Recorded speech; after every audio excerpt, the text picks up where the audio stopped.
తెలంగాణలో Congress diversion politics చేస్తోంది. 6 గ్యారెంటీలపై చర్చకు రావాలి అని ప్రభుత్వానికి పవన్ సవాల్.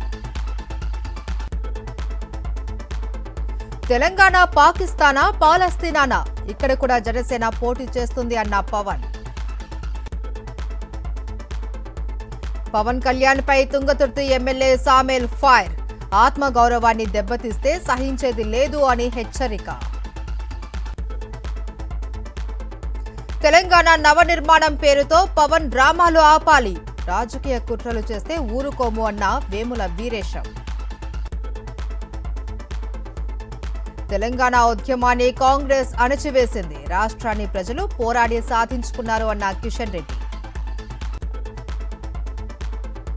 రాజధానిలో భారీగా అవినీతి జరుగుతోంది. ఎక్కడ చూసినా స్కామే కనిపిస్తోంది అన్న వైఎస్ జగన్. కూటమి ప్రభుత్వం వ్యవస్థలను భ్రష్టు పట్టిస్తోంది. డిఎస్సీ అభ్యర్థులకు అన్యాయం చేశారు అన్న బొత్స.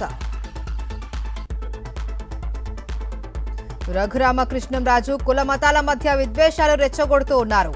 మంత్రి పదవి ఇవ్వలేదు అని ఎన్డీఏపై అసంతృప్తి ఉంది అన్న జడశ్రవణ్.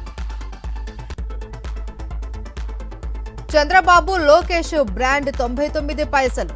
కూటమి ప్రభుత్వం రాష్ట్రాన్ని అమ్మేస్తుంది అన్న సిపిఎం నేత బాబురావు. ప్రజాపాలన ప్రగతి ప్రణాళిక అమలుపై సీఎస్ రివ్యూ. ఎస్ఐఆర్పై ప్రజలకు అవగాహన కల్పించాలి అని కలెక్టర్లకు సూచన. ఈ నెల 4, 5 తేదీల్లో ఉమ్మడి పాలమూరు జిల్లాలో సీఎం రేవంత్ పర్యటన. బహిరంగ సభ ఏర్పాట్లను పరిశీలించిన మంత్రి జూపల్లి, ఎమ్మెల్యే అనిరుద్ రెడ్డి.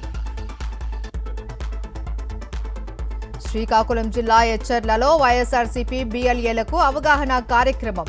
స్థానిక ఎన్నికలకు కార్యకర్తలు సిద్ధం కావాలి అన్న గొర్లె కిరణ్ కుమార్.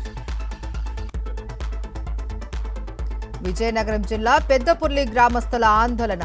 టీడీపీ నేత రామినాయుడు ఇసుక అక్రమ రవాణాపై ఆగ్రహం. ఏపీలో పలు జిల్లాలకు పిడుగుపాటు హెచ్చరికలు. విజయనగరం, విశాఖ, మన్యం జిల్లాలకు ఆరెంజ్ అలర్ట్.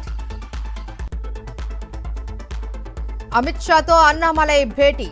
పార్టీలోనే కొనసాగాలి అని సూచన.